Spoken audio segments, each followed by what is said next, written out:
Buenas tardes nuevamente a todos.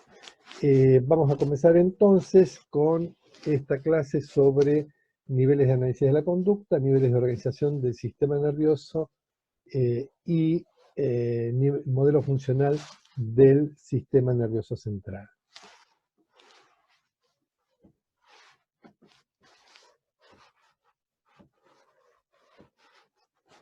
Comenzamos con el tema de los niveles de análisis de la conducta.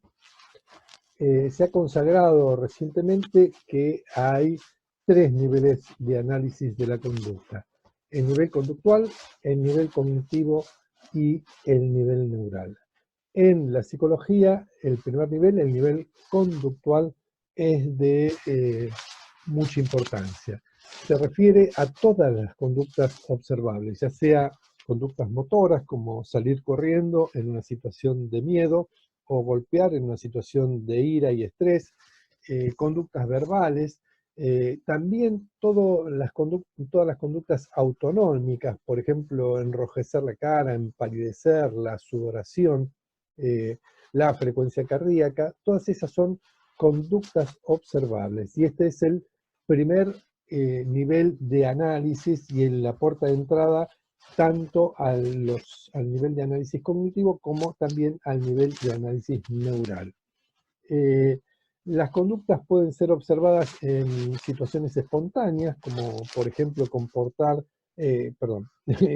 observar la conducta de apareamiento de un animal o la conducta de defensa de un animal, o también observar la conducta de un niño. Por ejemplo, hay un test que se llama la hora de juego lingüística, en donde se observa la producción verbal en una situación de intercambio espontáneo. O puede ser también la conducta observada a través de una estimulación controlada. Por ejemplo, a través de la incitación de determinado tipo de conductas mediante test. Por ejemplo, en las conductas observadas espontáneas, uno puede ver, por ejemplo, la preferencia que tienen los bebés por los rostros, o, por ejemplo, la aparición de atención visual compartida, en donde el chico mira al lugar que está mirando el padre o la madre. Entonces, estas son conductas espontáneas observadas rigurosamente. También la estimulación controlada es a través de test y baterías. Por ejemplo, van a ustedes entrenarse y conocer baterías que evalúan la memoria, el lenguaje, la atención, la planificación, etc. También se utilizan escalas que a través de un interrogatorio informan sobre conductas, pensamientos, valoraciones que los individuos tienen. Un aspecto muy importante en el que ha avanzado la psicología es que las conductas tienen que ser rigurosamente examinadas.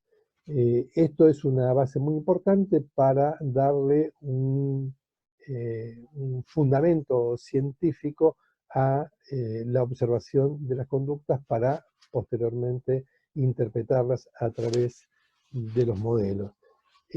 Por supuesto, la observación no es neutra. Un test, una batería, tiene como base un constructo teórico determinado, y obviamente ese constructo teórico puede sesgar la observación. O sea, la observación tiene que ser rigurosa, tiene que ser en lo posible reproducible por otro profesional para poder intercambiar opiniones y debatir sobre su interpretación. Pero siempre hay algún grado de sesgo en la observación determinado por el interés de quien está observando la conducta, el psicólogo, el investigador, y por el enfoque teórico desde el cual realiza ese tipo de observación. El segundo nivel de análisis es el llamado nivel cognitivo.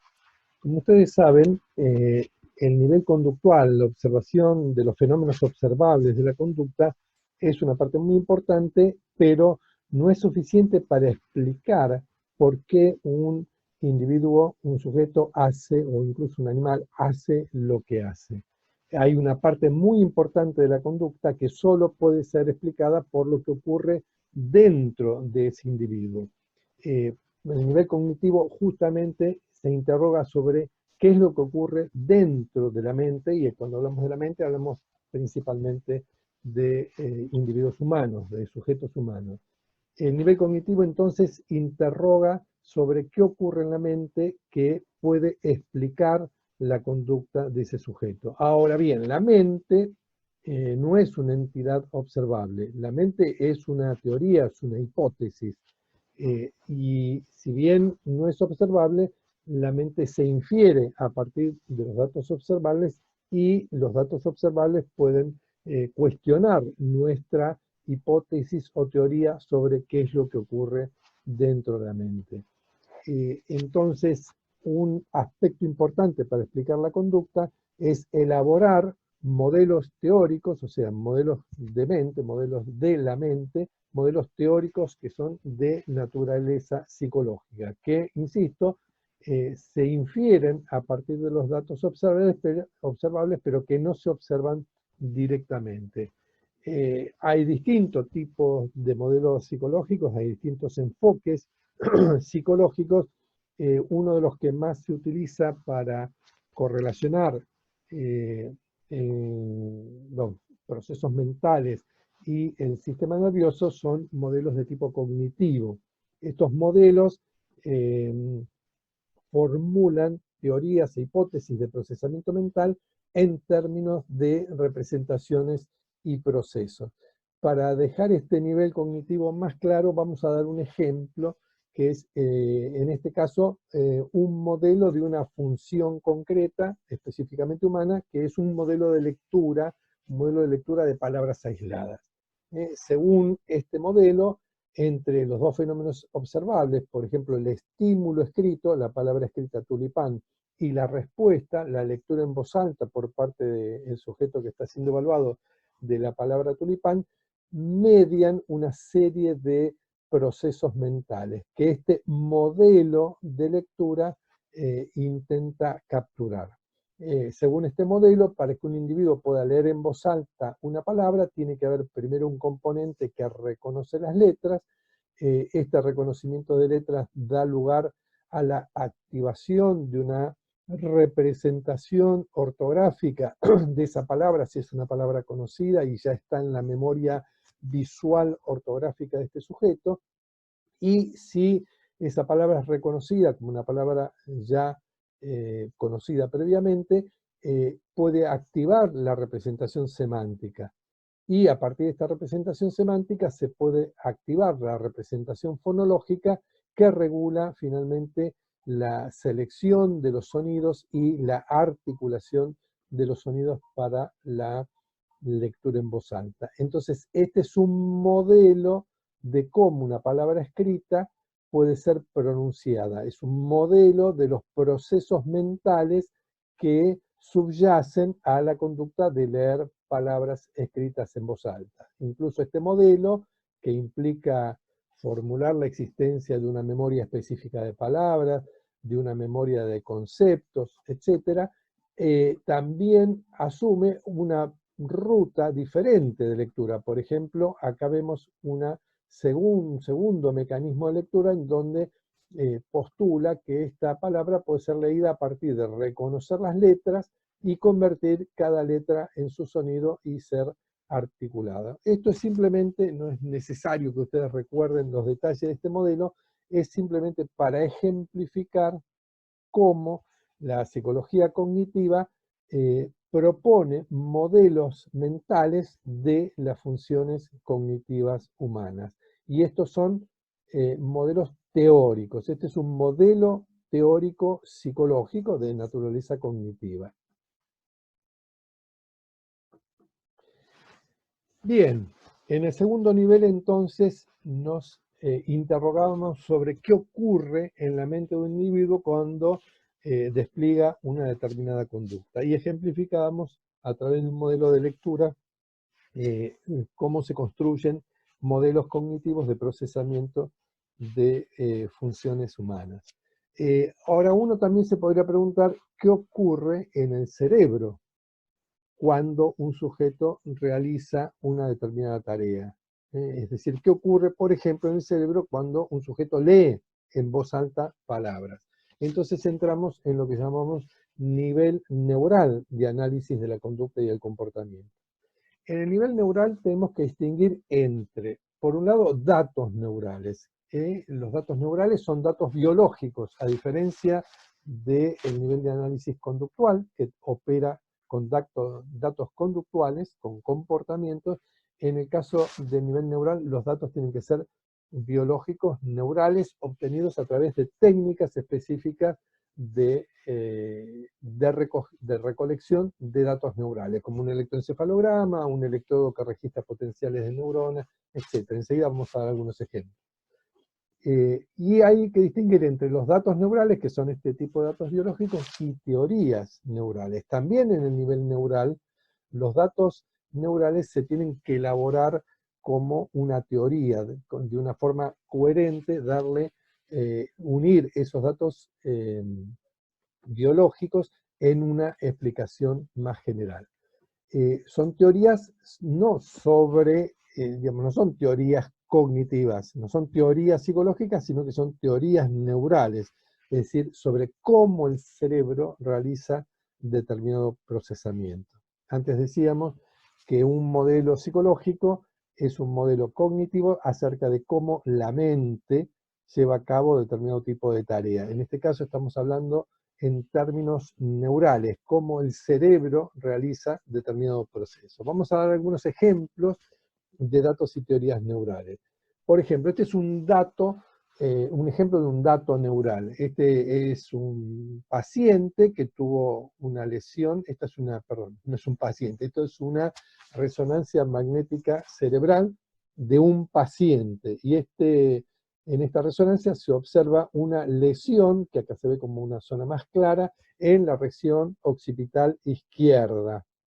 Parece derecha, pero esto es left, esta es la izquierda, en la manera en que la resonancia representa el lado izquierdo y el lado derecho. Entonces, este paciente que ha tenido una pérdida de lectura después de una lesión, se le hace una resonancia y se observa un dato neural. La lesión en esta región occipitotemporal produce pérdida de la lectura. Esto es un dato neural que asociamos con un dato conductual. El dato conductual patológico es la pérdida de la lectura, el dato neural es una lesión localizada en determinada parte del cerebro. En la actualidad también hay otro tipo de datos muy interesantes, que son datos que provienen de sujetos sin lesión, sujetos voluntarios que se ofrecen y participan en la realización de experimentos. Por ejemplo, esto es una técnica se llama tomografía por emisión de positrones, que permite identificar qué áreas del cerebro están más activas cuando se realiza una determinada tarea. Entonces, a un sujeto voluntario sin lesiones se le muestran palabras escritas y se observa que las regiones más activas, por ejemplo, son regiones occipitotemporales, parecidas a las que cuando se produce una lesión determinan la pérdida de la lectura. Este sujeto lee normalmente, se le muestra nada más que palabras escritas para que las mire, y cuando lo hace se activan regiones occipitales. Estos son dos datos neurales. Este es un dato estructural, la lesión en esta estructura determina la pérdida de la lectura. Este es un dato funcional. Cuando estoy realizando una tarea de mirar palabras escritas, se activa determinada región del cerebro. Estos son datos neurales relacionados, en este caso, con la lectura. Ahora bien, esos datos se pueden hilvanar a través de una teoría, en este caso una teoría de naturaleza neural, acerca de cómo el cerebro procesa la lectura. Este es un modelo propuesto por un investigador muy importante en neurociencia actual, Stanislas Dehaene, un francés. Es un modelo de los dos caminos de la lectura. Tampoco es necesario que ustedes recuerden en detalle esto, sino que es un ejemplo de un modelo neural. Por ejemplo, él asume que esta región que antes habíamos visto lesionada y que se activaba cuando un sujeto normal mira una palabra escrita, esta región se contacta con otra región del lenguaje, en particular una que tiene vínculo con el procesamiento de los conceptos y que también se relaciona con otra región del lenguaje que tiene relación sobre todo con el procesamiento fonológico y con la articulación del lenguaje. Entonces él postula una teoría de dos caminos neurales de la lectura. Un camino que une la ortografía con el significado y otro camino que une la ortografía con la pronunciación. Este es un modelo, entonces, neural de procesamiento de la lectura. Un modelo que asume una vía o camino de la ortografía al significado y otro de la ortografía a la pronunciación. Por supuesto, puede haber más de un modelo neural también.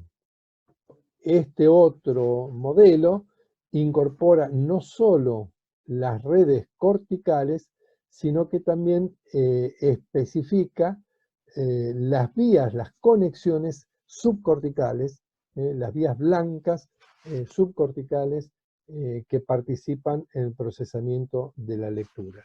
Fíjese, acá también vamos a formular algunas otras categorías que son importantes.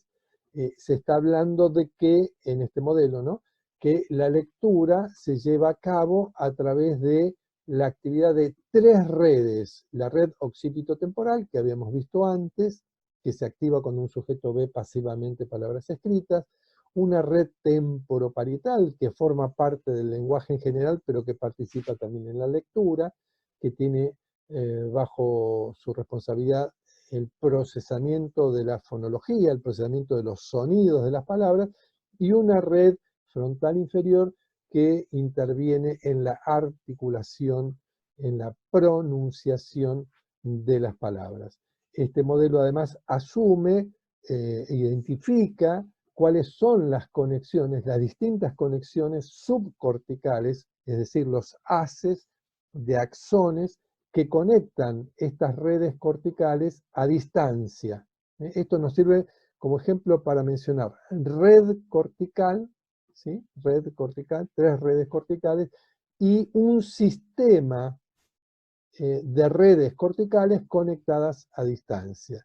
Entonces este modelo especifica no solo los componentes corticales, las redes corticales de la lectura, sino también las conexiones subcorticales como haces de fibras blancas que conectan estas distintas regiones durante el procesamiento de la lectura. En resumen, entonces, hemos mencionado que hay tres niveles de análisis de la conducta-comportamiento: el nivel conductual, que son las conductas observables desplegadas por el individuo, lo más rigurosamente posible registradas para que esa información pueda ser comparable con la de otros grupos de investigación o de otros clínicos. El nivel cognitivo, que es una teoría psicológica de cómo se lleva a cabo la conducta, qué es lo que ocurre dentro de la mente cuando un sujeto realiza un determinado comportamiento. Y el nivel neural, que sería cómo o qué ocurre en el cerebro cuando un sujeto realiza determinado comportamiento.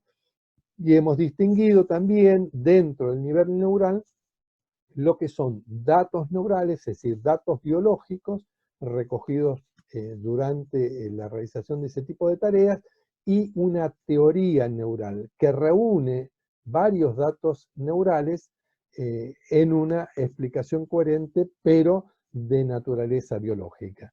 Fíjese entonces que tenemos dos niveles teóricos. Un nivel teórico, que es el modelo cognitivo, que es una teoría psicológica, ¿sí?, y el nivel teórico neural, una teoría neural que intenta darle coherencia a los datos neurales recogidos.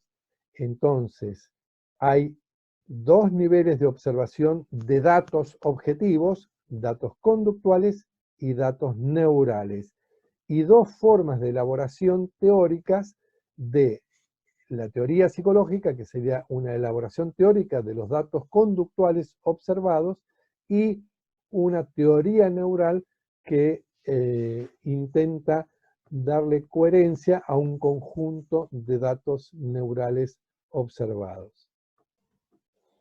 Como vimos en la primera clase, los intentos de relacionar mente con el cerebro, de correlacionar mente con el cerebro, es principalmente un nuevo esfuerzo intelectual, mental, teórico, de relacionar una teoría psicológica con una teoría neural, ¿sí? Cuando uno ve los datos neurales y elabora una teoría neural, tiene en mente también una teoría psicológica. Y no siempre es sencillo relacionar la teoría psicológica con la teoría neural, ¿sí? Por ejemplo, la formulación de un léxico ortográfico acá aparece como una caja, cajas y flechas, como una representación. Bueno, no es sencillo trasladar una cajita a una parte del cerebro.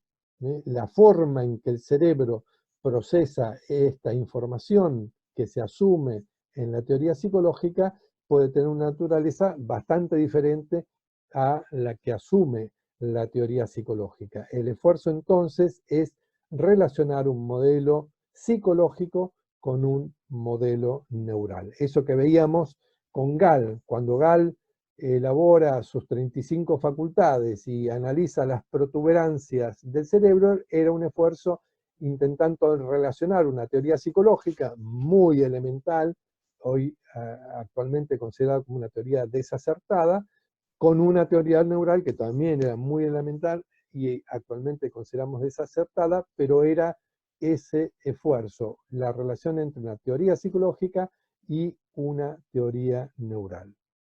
Para eso se necesita, en lo posible, una teoría psicológica fuerte, validada a través de sus propios mecanismos epistemológicos, y una teoría neural también fuerte, elaborada a partir de sus propios principios epistemológicos.